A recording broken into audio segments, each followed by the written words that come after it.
히람이 또 물두멍과 부삽과 대접들을 만들었더라.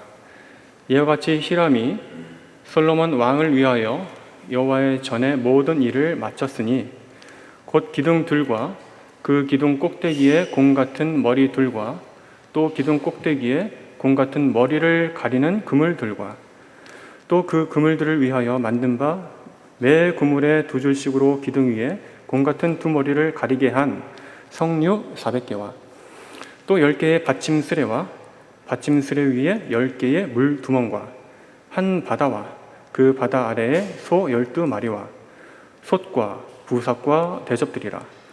히람이 솔로몬 왕을 위하여 여호와의 성전에 이 모든 그릇을 빛난 놋으로 만드니라. 하나님의 말씀입니다. 하나님께 감사합니다. 네, 방금 여러분 같이 읽으셨지만 한 번 읽고는 무슨 말인지 잘 모르시겠죠? 네, 저도 처음에 그랬습니다. 몇 번 읽어봐야지 이해가 되는데 어쨌든 우리가 읽은 이 40절부터 45절의 내용은 7장, 열왕기상 7장 전체를 잘 요약해주는 그런 말씀이라고 할 수 있습니다. 7장에 있는 내용을 여기서 한 번 더 잘 정리하고 있는 것이죠. 한마디로 말하면 솔로몬이 성전에 쓰일 그런 기구들을 만들었더라, 그런 얘기입니다. 근데 이제 사실 앞에 부분에는 7장 앞부분에는 성전 기구가 아닌 솔로몬의 왕궁에 대한 얘기가 또 함께 나오고 있습니다. 그런데 이제 전체적으로 보게 되면 이 열왕기상의 솔로몬에 관한 기사의 전체적 내용을 보게 되면 성경이 말하고자 하는 바는 솔로몬의 왕궁에 대한 것에 초점이 있지 않고 솔로몬이 만든 그 성전에 초점이 있습니다. 그렇기 때문에 오늘 이 설교에서도 이 왕궁 얘기는 싹 빼고, 또 시간도 많이 없으니까 왕궁 얘기는 싹 빼고 이 성전 건축과 관련된 기구에 대한 얘기를 가지고 함께 말씀의 교훈을 나누겠습니다. 40절부터 45절의 말씀을 읽었는데요. 제가 이제 그것을 이제 열왕기상의 7장의 요약이라고 했는데 언뜻 들어도 잘 이해가 안 되기 때문에 제가 한번 그림을 준비했습니다. 앞에 이제 화면을 보시면 되겠습니다. 여기 앞에 화면을 보시면 저것이 이제 솔로몬이 만든 성전의 모습이죠. 그 가운데 있는 구조물이 솔로몬의 제 얼굴이 나오네, 깜짝 놀랐네. 네.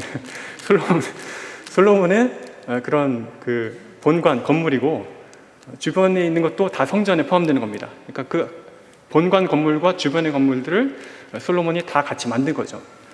근데 왜 앞에 가운데 보면은 이제 저걸 투시도인데 그 내부를 들어볼 수 있게 한 거죠. 투시도인데 그 안쪽이 되게 밝잖아요. 그 왜 밝냐면 그 성전 안쪽을 다 금으로 이제 도금해놨기, 이렇게 다 발라놨기 때문이에요. 금으로 다 이렇게 주변을 다 장식해 놓은 거죠. 그러니까 마치 불이 난 것처럼 밝게 빛나고 있는 그런 형상입니다. 우리가 지금까지 보았던 솔로몬의 성전 건축 얘기는 다 그 성전 본관과 주변에 있는 그 돌로 쌓아 낳은 그런 석조 건물들을 다 그걸 말하는 겁니다. 앞에 내부 장식까지 포함해가지고 오늘 이 성경 말씀 열왕기상 7장은 우리의 초점이 성전 내부가 아니라 이 바깥을 향하게 합니다. 그래서 성전 주변에 있는 건물들, 그런 구조물들을 지금 성경이 본문이 보여주고 있죠. 크게 세 가지인데 첫 번째는 두 기둥이라는 것이고, 두 번째는 아직 지금 안 보셔도 됩니다.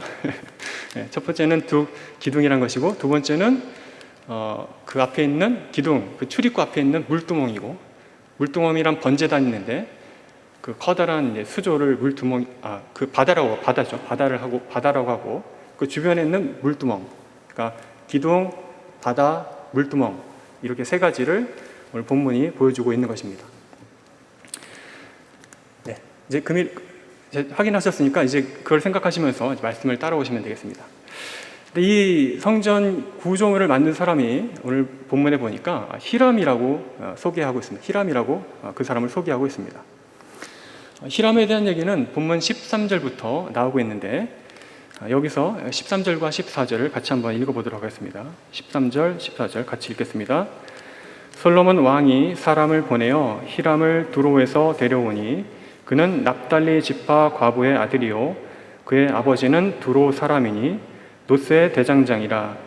이 히람은 모든 노실에 지혜와 총명과 재능을 구비한 자이더니 솔로몬 왕에게 와서 그 모든 공사를 하니라. 라고. 네, 여기서 솔로몬이 사람을 보내서 히람을 두로에서 데려왔다라고 했습니다. 그것은 히람을 납치한 것이 아니고 솔로몬이 두로 왕한테 가가지고 이제 성전 건축을 다 끝났고 이제 주변에 이제 건물들의 주변 마당에 이제 그런 기구들을 만들어야 하니 기술자를 좀 보내십시오라고 두로 왕한테 요청을 한 것이죠. 그러니까 두로 왕이 그렇다면 그 사람에 딱 맞는 적임자가 있습니다. 그 사람이 바로 최고의 권위자고 훌륭한 그런 기술자입니다. 여기 소개해준 사람이 바로 히람이라는 것이죠. 사실 여기서 말하는 히람과 두로 왕 히람은 같은 이름입니다. 근데 동명이인인 거죠.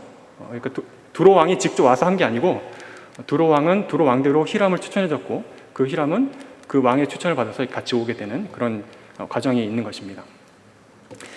그래서 이 두로 왕의 그런 소개를 받아서 솔로몬이 히람을 데리고 왔고 히람은 이제 솔로몬의 부탁으로 그런 어떤 그 고용인으로서 비고용인으로서 성전 기구를 이제 만들게 되는 것이죠. 히람은 그런데 두로 사람이라고 했습니다. 두로라는 것은 이제 말하자면 이방인이라는 것이죠. 그러니까 쉽게 말하면 히람의 아버지는 이방인인 것입니다. 그런데 어머니는 히브리인이었어요. 특별히 납달리 지파의 사람이라고 했었습니다. 납달리라는 그 지파가 살려 있는 지역은 이스라엘 12지파의 분배받은 땅 가운데서 가장 위에 있습니다. 단지파와 함께 가장 위의 땅을 분배받았죠. 그러니까 지리적으로 이 납달리라는 것과 두로라는 것이 굉장히 상당히 가까운 곳입니다. 그래서 어쩌다 이렇게 둘이 만나서 결혼했을 수도 있죠. 어쨌든 간에 이 히람은 이방인으로서 이 성전 건축에 특별히 그 성전 기구를 만드는 일에 가장 중요한 권위를 갖고 가장 최선을 다해서 이 물건들을 만들어내기 시작한 것입니다. 또 성경에서는 오늘 본문에서는 히람에 대해서 아주 좋은 말들을 하고 있는데 그는 지혜와 또 총명과 재능을 구비한 자라고 말하고 있습니다. 이거 굉장히 중요한 말이죠. 그러니까 누구나 할 수 있는 것이 아니라 정말로 그 사람이 할 수밖에 없는 가장 최고의 가장 최선의 그런 선택지가 바로 히람이었다는 것입니다. 그러니까 그 주변에 놋을 가지고 무엇인가를 만들어내는 분야에 있어서 히람을 능가하는 사람이 없었다는 얘기죠. 이 놋이라는 것은 말하자면 금, 은, 동 할 때 그 동을 말하는 건데 이 놋을 막 녹여가지고 불을 떼가지고 녹여가지고 어떤 틀을 만들어가지고 부어가지고 여러 가지 모양들을 만들어내는 이런 기술자 중에 최고였다는 겁니다. 이런 권위자인데 훌륭한 사람인데 여기서 중요한 것이 있는데 바로 이 히람이라는 사람이 자기의 임의대로 자기의 생각에 좋을 대로 이런 물건들을 만들어내는 것이 아니라는 것입니다. 물론 솔로몬이 시켰으니까 했을 수도 있죠. 근데 비록 솔로몬이 그것을 시켰다 할지라도 자기가 갖고 있는 그 분야에서 최고의 지식과 또 총명함과 재능을 가지고 정말로 하나님의 성전에 어울릴만한 더 이상 하자가 필요 없는 딱 만들면 그냥 거기서 끝나는 완벽한 장인 정신을 가진 그 물건들을 하나 이렇게 만들어낸 겁니다. 굉장히 중요한 겁니다. 그러니까 비록 이 히람이라는 사람이 그가 신앙이 있었는지 또 신앙이 없었는지는 이 성경에 나와 있지 않지만 자기 나름대로 가장 하나님 뜻에 합당하게 그 물건들을 만들어내는 것을 우리는 알 수 있습니다. 한마디로 그는 하나님 말씀에 솔로몬을 통해서 주어지는 그 하나님 말씀에 의해서 자기 생각이 아니고 말씀에 의해서 또 말씀에 의지하여 이렇게 물건들을 하나하나 만들어냈죠. 그래서 이 히람이 만든 물건들의 의미가 있는 것입니다. 우리에게도 마찬가지죠. 다시 말해서 우리가 아무리 어떤 기술이 뛰어나고 또 아무리 물건을 아름답게 만들 능력이 있다 할지라도 그것들이 내가 만들어내는 어떤 일들이 하나님 뜻에 하나님 말씀에 어긋난다면 그것은 다 부질없는 일이 될 것입니다. 반대로 말하면 나의 뛰어난 재능과 또 기술과 그런 총명을 가지고 그것을 사용해서 하나님 뜻에 일치하게, 하나님 말씀과 또 그것에 일치하게 사용된다면, 그것을 무엇인가를 해낸다면 그 말씀에 의지하여서 그 능력을, 나의 능력을 최대로 발휘해서 그렇게 무엇인가를 우리 삶에 만들어 간다면 그만큼 우리에게 아름답고 나에게 있어서 자랑스럽고 하나님께도 영광되는 것이 없을 것입니다. 그러한 각자의 말씀에, 주어진 말씀에 일치하는 범위 아래서 각자 주어진 환경 가운데 최선을 다하는 것, 그것이 하나님께 영광이 될 것입니다. 그러한 영광스러운 결과물들이 하나하나 나오는데 그 중에 가장 첫 번째가 나오는 것이 바로 기둥이라는 성전 기구였습니다. 그 내용은 15절부터 쭉 나와서 22절까지 내용인데, 그 중에서 제가 15절부터 16절까지만 읽겠습니다. 그가 놋 기둥 둘을 만들었으니 그 높이는 각각 18규빗이라 각각 12규빗 되는 줄을 두를만 하며, 또 놋을 녹여 부어서 기둥 머리를 만들어 기둥 꼭대기에 두었으니 한쪽 머리의 높이도 5규빗이요 다른 쪽 머리의 높이도 5규빗이며. 좀 다 읽어야 되지만 일단은 그 규격만 좀 포인트를 두고 읽었습니다. 히람은 자신의 모든 재능과 총명함과 그 지혜를 가지고 이제 그 하나님의 성전에 영광이 어울릴 만한 구조물들을 하나하나 만들기 시작합니다. 첫 번째로 만든 것이 바로 방금 읽은 놋 기둥에 대한 얘기입니다. 한번 그림을 한번 보여주시죠. 저기 보시면 가운데가 이제 성전의 본관이고, 그 본관을 들어가는 출입구가 있습니다. 계단이 있고 출입구가 있는데 그 출입구 좌우 양편에 쭉 뻗어 있는 두 개의 기둥, 저것이 바로 히람이 만든 두 개의 놋 기둥입니다. 이 크기를 보시면 별로 안 커 보이지만 그 옆에 서 보면 굉장히 큰 건물이에요. 왜냐하면 여기 말씀에 나온 것처럼 높이가 18규빗이고 또 둘레가 12규빗이라고 했는데, 이것을 미터로 환산하면 높이는 한 8m 정도 되는 것이고 그 둘레는 한 5m가 조금 넘는 겁니다. 그러니까 그 당시 사람들이 볼 때 굉장히 큰 구조물이죠. 놋을 가지고 뭔가 부어 만드는 데 있어서 이렇게 작은 것들은 만들기 쉬운 거예요, 사실은. 근데 저렇게 큰 건물을 어떠한 그런 흠이나 오류 없이 저렇게 완벽하게 만들어내는 것은 그 히람의 기술력도 뛰어날 뿐만 아니라 성전이 가지고 있는 그런 권위와 그런 웅장함에 가장 적합한 그런 구조물이 됐다는 뜻입니다. 그리고 또 저런 걸 하나하나 만들 때 저 앞에 보이는 그 앞마당에서 만든 게 아니에요. 앞마당에서 만든 게 아니고 46절에 보면 요단 평지에서 만들었다고 되어 있습니다. 그러니까 넓은 어떤 평지에서 만들어가지고 거기서 놋을 다 불을 태워가지고 다 액체로 만든 다음에 거기서 어떤 틀을 또 만들었죠. 틀을 만들어가지고 그걸 다 부어가지고 그것도 다듬고 해가지고 그걸 운반해가지고 저기에 딱 세운 겁니다. 그러니까 이런 모든 과정들이 당시에 성전을 만드는 데 있어서 얼마나 사람들이 수고했고 또 얼마나 훌륭한 당대 최고의 기술력들이 동원되었는가를 그것을 우리가 생각해 볼 수 있는 것이죠. 그런데 사실은 저 구조물 두 기둥은 본래 출애굽할 당시에는 없던 구조물입니다. 이제 사진 안 보여줘도 됩니다.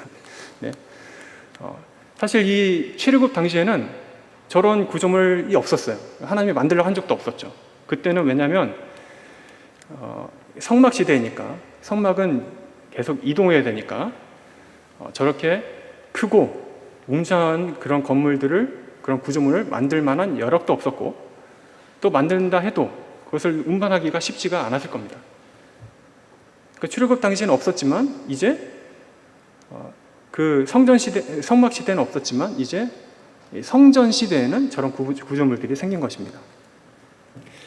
그러니까 이것을 왜 만들었냐 생각해 보게 되면 아마도 이제는 성막 시대는 끝났다. 다른 말로 하면 우리는 하나님의 임재가 이렇게 이동다니는 것이 아니라 하나님의 임재, 하나님의 보좌는 바로 여기다. 영원히 우리와 함께 하신다.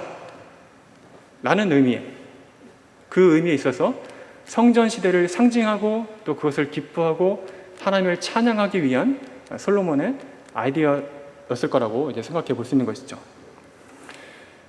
그래서 솔로몬은 이 두 기둥에 이름을 지었습니다. 각각 야긴과 보아스라는 이름을 지었죠. 야긴이라는 것은 그가 세우신다라는 뜻이고, 보아스라는 말은 그에게 힘과 능력이 있다, 권능이 있다라는 뜻입니다. 그러니까 이 기둥들의 의미는 결국 이런 것이죠. 이 모든 성전, 그리고 이 모든 나라, 이 이스라엘이라는 나라는 그가 세우시는 것이다. 나 솔로몬의 영광이 아니고 내가 힘으로 한 것이 아니라 하나님이 세우신 것이다. 이 성전도 하나님이 세우신 것이고 이 나라도 하나님께서 세우실 것이다. 하나님께서 이것을 붙잡아 주실 것이다 라는 신앙 고백인 것입니다. 또한 그에게 힘과 권능이 있다라는 그런 이름처럼, 보아스라는 이름처럼 이 이스라엘의 모든 힘과 권능은 하나님으로부터 나온다. 하나님이 우리를 지키시고 인도하실 것이다 라는 그러한 솔로몬과 이스라엘 사람들의 신앙 고백의 상징물인 것입니다. 그러니까 이 멋진 성전 시대에 이 두 기둥을 통하여서 하나님의 성전이 누리게 되는, 그리고 이스라엘이 누리게 되는 번영과 평화, 그리고 하나님의 영광을 상징하고 기뻐하고 찬양하는 그런 신앙 고백으로 이 두 기둥을 세운 것이죠. 우리의 삶에서도 이러한 신앙 고백이 있으면 좋겠습니다. 우리의 삶의 신앙 고백이 이 두 기둥이 가리키는 바처럼 우리의 입술의 고백이, 우리 삶의 고백이 있어야 될 것입니다. 주님, 나는 믿음으로 나아갑니다. 주님께서 세우실 것입니다. 나의 길을 이끌어 주실 것입니다. 나는 믿음으로 나가고 또 그렇게 하나님을 의지하여 나가지만 모든 결과는 주께서 세울 것입니다. 주님께 모든 것을 맡깁니다. 그런 신앙 고백. 나의 삶을 이끌어가는 모든 원동력과 모든 힘과 모든 재능과 모든 것들이 다 하나님으로부터 나옵니다. 하나님에게 힘과 능력이 있습니다. 라는 그런 신앙 고백. 주님의 힘과 권능을 믿습니다. 라는 그런 우리 삶의 고백이 있어야 할 것입니다. 그리고 히람이 이어서 만든 이 성전 기구가 바로 바다라는 기구입니다. 23절부터 26절까지 내용인데 이 부분은 같이 한번 읽어보도록 하겠습니다. 23절부터 26절 같이 읽겠습니다. 또 바다를 부어 만들었으니 그 직경이 10규빗이요 그 모양이 둥글며 그 높이는 5규빗이요 주위는 3규빗 줄을 두를만 하며 그 가장자리 아래에는 돌아가며 박이 있는데 매 규빗에 10개씩 있어 바다 주위에 둘렀으니 그 박은 바다를 부어 만들 때에 2줄로 부어 만들었으며 그 바다를 소 12마리가 받쳤으니 셋은 북쪽을 향하였고 셋은 서쪽을 향하였고 셋은 남쪽을 향하였고 셋은 동쪽을 향하였고 바다를 그 위에 놓았고 소 뒤에는 다 안으로 두었으며 바다의 두께는 한 손 너비만 하고 그것에 가는 백합화의 양식으로 잔가와 같이 만들었으니 그 바다에는 2000밭을 담겠더라. 네, 감사합니다. 여러분들이 방금 읽은 내용이 이제 그림 한번 보시면 되겠습니다. 네, 방금 읽은 내용이 저걸 만든 겁니다.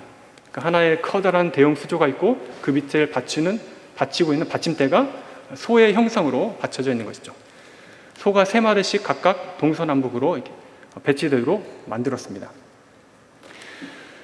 보시는 그림에서 보시면 그 그림에서 그 직경이라는 것은 이제 지름을 말하는데 지름은 10규빗이라고 했고 높이는 5규빗이라고 했고 그 둘레는 30규빗이라고 했습니다. 그러니까 이걸 미터로 환산하면 지름은 한 4.5m 정도 되는 것이고 높이는 한 2.5m 정도 되고 그 둘레는 한 13.5m 정도 되는 겁니다. 그냥 크다 이렇게 생각하면 됩니다. 크다. 그리고 그 두께는 손바닥 넓이 정도 되는 것이죠. 한 8cm에서 10cm 정도 되는 것처럼 이렇게 두꺼운 것을 만든 겁니다. 그림만 보면 쉽지만 이거 실제로 만드는 것은 굉장히 어려운 일입니다. 그러니까 이제 기술이 녹아 집약되는 거죠. 최첨단의 기술이. 근데 이걸 왜 만들었냐? 거기다 물을 담기 위해서 만든 것입니다. 저 큰 원형 수조에는 그래서 평소에는 맑은 물을 담아두었습니다. 그래서 이 물을 담았을 때 그 저장되는 용량이 오늘날 단위로 환산하면 약 4만 5천 리터 정도 되는 거예요. 그러니까 수영장이 있는 거예요. 수영장. 그냥 수심이 2m 넘는 수영장이 있는 거죠. 대단히 큰 용량이 있는 겁니다. 그러니까 이 물이 저기 항상 가득 차게 담겨져 있고 항상 성전 앞에 있었기 때문에 그 많은 물은 말 그대로 그냥 바다인 거예요. 바다. 바다를 의미하는 거예요. 바다라고 불릴만 한 것이죠. 네, 이제 그림 내려줘도 되겠습니다. 근데 엄밀히 말하면 이 바다라는 것도 아까 보았던 기둥과 마찬가지로 성막 시대에 없었던 겁니다. 그러니까 우리는 여러 번 이제 설교 말씀에서 이 내용 가운데 포인트가 있는데 지금 없었던 것을 만들고 또 있었던 것이라도 새롭게 하는 그런 측면이 있다는 것을 알 수 있게 되는 것이죠. 바다는 엄밀히 말하면 성전에 그 성막 시대에 없었고 굳이 비교하자면 물 두멍이라는 것이 있었죠. 근데 이렇게 큰 바다를 만든 것은 바다가 없었던 이유는 아마도 그때는 이동해야 되는 시기니까 이렇게 큰 걸 만들어서 또 그것을 물을 채우고 또 왔다 갔다 하고 하기는 너무 힘드니까 굳이 안 만들어도 되겠다 싶어서 그렇게 지시하지 않았을 수도 있습니다. 그러니까 이제 그때는 없었는데 이제는 이게 있었으니까 그 의미는 더 이상 하나님의 보좌, 하나님의 임재가 이동하지 않는다. 바로 여기다. 하나님이 우리와 영원히 함께 하신다. 하나님의 보좌는 이스라엘, 예루살렘에 있다라는 것을 또 상징하는 중요한 구조물이 된 것이죠. 즉 하나님이 영원토록 거하실 예루살렘이라는 그런 성전의 위엄과 영광을 잘 보여주는 그런 성전 기구가 된 것입니다. 그리고 이 바다에는 중요한 의미가 또 한 가지 있습니다. 더 있습니다. 그것은 바로 이 바다라는 것이 하늘의 보좌 앞에 있는 하나님의 보좌 앞에 있는 일명 유리바다, 유리바다의 모형이 된다는 것이죠. 요한복음 4장 6절에 보면 그 유리바다에 대한 얘기가 나옵니다. 보좌 앞에 수정 같은 유리바다가 있고 보좌 가운데와 보좌 주위에 내생물들이 있는데 앞뒤에 눈들이 가득하더라 라고 했습니다. 여기서 하나님 보좌 앞에 있는 그 수정 같은 유리바다, 그것이 바로 오늘 솔로몬 성전 앞에 있는 그 바다, 그 바다를 통해서 미리 예고된 겁니다.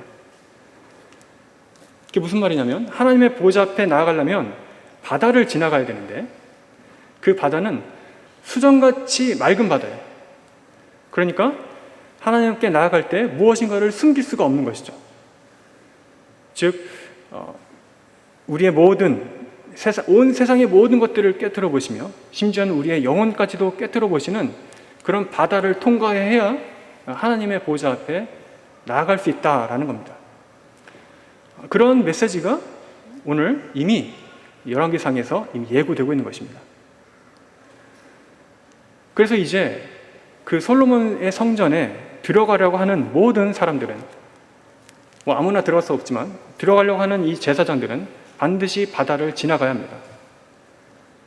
바다를 어떻게 지나가야 하냐면 하나님께 나아가기 위해서는 자신을 깨끗하게 하고 성결하게 함으로 그래서 하나님의 보좌 앞에 나아가기에 합당한 상태가 돼야지 그 보좌 안으로 성소 안으로 들어갈 수 있다는 겁니다. 아무리 작은 죄라도 그것을 씻어내지 않으면 하나님이 용납하지 않는 것이죠. 그 누구도 그런 죄 문제 해결 없이는 하나님의 보좌 앞에 이룰 수 없다는 겁니다.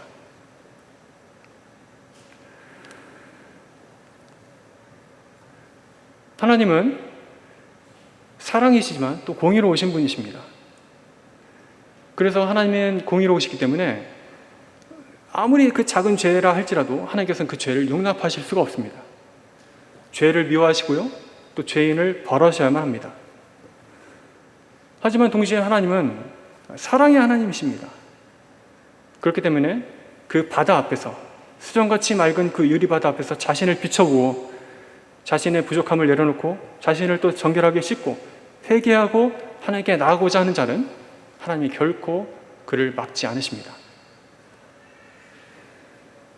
요컨대 나의 어떤 의와 나의 깨끗함으로 나아가는 자가 아니라 자신의 모든 것들을 씻고 보혈의 공로만을 의지하여 나가는 자를 하나님이 막지 않으신 것이죠. 하나님은 그를 외면하지 않으십니다. 그것이 하나님의 사랑이며 그것이 하나님의 은혜인 것입니다. 우리가 이 바다를 볼 때 그러므로 우리의 씻음을 통해서 하나님께 나아가도록 길을 열어주신 그 하나님의 사랑을 발견하게 됩니다. 하나님의 은혜를 찬송하게 되는 것입니다. 그리고 이어서 마지막으로 살펴볼 것은 이제 물두멍이라는 것입니다. 물두멍은 27절부터 쭉 이야기가 나와서 39절까지 나오는데 마지막 부분 38절과 39절만 함께 읽도록 하겠습니다. 38절, 39절 같이 읽겠습니다. 또 물두멍 10개를 노수로 만들었는데 물두멍마다 각각 40밭을 담게 하였으며 매 물두멍의 직경은 4규빗이라 10받침 수레 위에 각각 물두멍이 하나씩이더라. 그 받침 수레 5은 성전 오른쪽에 두었고 5은 성전 왼쪽에 두었고 성전 오른쪽 동남쪽에는 그 바다를 두었더라. 네, 물두멍에 대한 설명이 이렇게 나와 있습니다. 이제 그림 한번 보여주시면 되겠습니다. 저렇게 생긴 물두멍을 이제 10개씩 만들어서 성전 본관의 좌측에 5개, 우측에 5개씩 이렇게 배치를 해놓은 겁니다. 성막 시절에는 저 물두멍이 하나 있었어요. 그래서 지금의 그 솔로몬 성전 시절에 바다의 자리에 있었어요. 근데 이제 바다를 큰 것을 만들고 나서 물두멍을 없앤 것이 아니라 물두멍을 다시 또 만들어가지고 5개씩 양쪽에 배치해 둔 것입니다. 그래서 크기를 보면 바다보다도 훨씬 작은 것입니다. 그래서 여기 설명이 있는 것처럼 크기는 직경, 그러니까 지름이 4규빗이라고 했는데 그래서 환산하면 약 1.8m, 2m가 좀 안 되는 거죠. 지름이. 그 용량은 40밭이라고 했는데 이걸 환산하면 약 900리터 정도 되는 겁니다. 그러니까 저것도 크긴 큰데 바다에 비하면 굉장히 작은 겁니다. 그러니까 이 광야 시절의 물두멍과 비교하면 일단 개수에서부터 차이가 나죠. 광야 시절에는 하나가 있었지만 지금은 10개가 있습니다. 근데 개수뿐만 아니라 그 용도에서도 이제 차이가 나게 됩니다. 성막 시대의 물두멍과 성전 시대의 물두멍의 용도가 차이가 납니다. 그것은 뭐냐면 과거 광야 시절에는 물두멍은 제물들을 싣거나 하나님께 바쳐질 제물들을 싣거나 또 제사장들이 손과 발을 씻는 데 사용되었지만 이제는 그 2개가 분리되는 거죠. 그래서 이제 물두멍에서는 오직 제물들을 씻는 용도로만 사용되게 됩니다. 그리고 제사장들이 씻는 것은 아까 말씀드린 것처럼 바다에서 씻는 것이죠. 그 제물을 씻는 용도, 제사장들이 자신을 씻는 용도, 이렇게 이제는 성전 시대에서는 딱 나눠지게 됩니다. 이런 내용은 그것을 같이 설명하고 있는 병행 구절인 역대하 4장 6절에도 정확히 소개되고 있습니다. 역대하 4장 6절을 보면 또 물두멍 10개를 만들어 5개는 오른쪽에 두고 5개는 왼쪽에 두어 씻게 하되 번제에 속한 물건을 거기서 씻게 하였으며 그 바다는 제사장들이 씻기 위한 것이더라 라고 설명하는 겁니다. 이제 그림 내려주셔도 되겠습니다. 네. 여기서 중요한 것은 하나님께 나아가려면 자신을 씻어야 한다는 것이죠. 그러니까 제사장이 자신을 씻든지 아니면 제물을 씻든지 하나님께 나아가고자 한다면 반드시 씻어야지만 갈 수 있게 되는 겁니다. 씻는다는 것은 그냥 뭐 세수한다는 것이 아니라 자기의 모든 죄를 씻고 하나님 앞에 자신을 정결하게 하는 그런 행위가 필요하다는 것이죠. 그래야 하나님께서 그 제물을 받으시고 또 제사장들의 그런 헌신을 받으신다는 겁니다. 그런데 여기서 한 가지 놀라운 점이 있습니다. 그것은 바로 이 솔로몬의 성전에는 있지만 하늘 보좌 앞에 있는 거긴 없는 것. 그런데 그것이 바로 물두멍이라는 것이죠. 그러니까 이제 하늘 보좌 앞에 있는 거기에는 바다는 있습니다. 수정같이 맑은 바다는 있어요. 근데 거기에 물두멍이 없습니다. 그러니까 이 솔로몬의 성전 안에는 바다도 있고 씻는 것으로 제사장이 씻는 바다도 있고 물두멍도 있지만 그 위에 그 하늘의 보좌 앞에는 수정같이 맑은 유리바다는 있지만 물두멍이 보이지가 않아요. 그러니까 이 물두멍은 어떻게 된 걸까요? 왜 그 하늘 보좌 앞에는 물두멍이 없을까요? 그것은 바로 온전한 제물로서 하나님 앞에 바쳐진 예수 그리스도 때문입니다.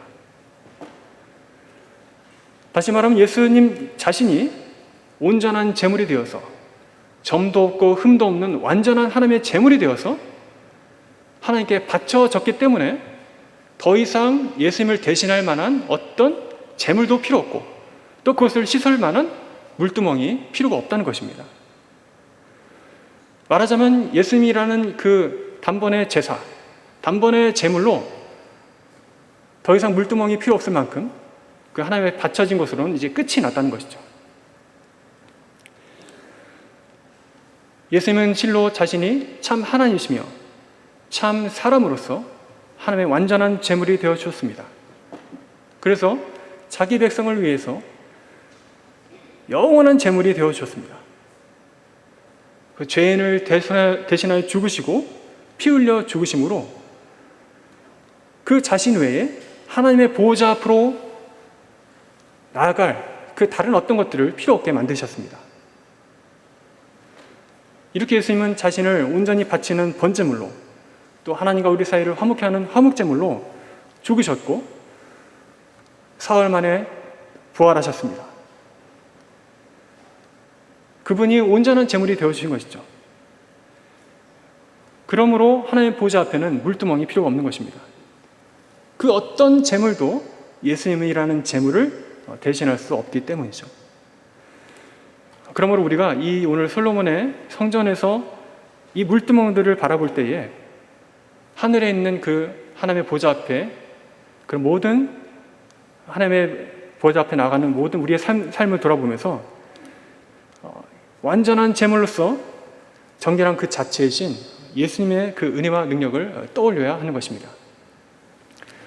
이 땅에는 이렇게 물두멍이 필요하지만 날마다 제물들을 씻고 씻어서 보좌 앞에 나아가고 하나님께 흠양해야 되지는 나의 죄를 전가해서 흠양해야 되는 그런 단계가 필요하지만 영원한 구원 앞에는 하나님의 보좌 앞에는 더 이상 예수 그리스도 외에는 내가 더 이상 의지할 그런 제물이 없구나.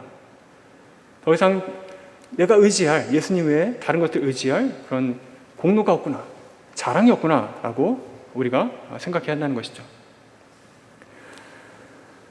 그래서 히브리서 9장 28절에 보면 이와 같이 그리스도도 많은 사람의 죄를 담당하시려고 단번에 들으신 바 되셨고 라고 말합니다. 단번에. 그러니까 딱 한 번에 끝난 거죠. 죽었다가 또 죽고 죽었다가 또 다시 제물을 바쳐지 이것이 아니라 예수 그리스도께서 단번에 드려지심으로 모든 사람의 죄를 대신하여 죽으심으로 더 이상 제물이 필요 없게 된 것입니다.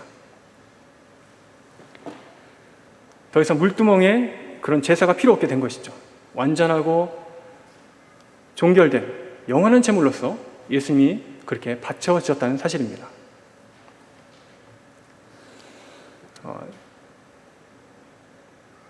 이렇게 오늘 솔로몬은 성전에 있는 모든 장식들을 다 만들고 또 외부의 모든 것들을 만들었습니다. 하지만 이 모든 것들은 솔로몬 자신만의 어떤 능력이나 공로로 된 것이 아닙니다.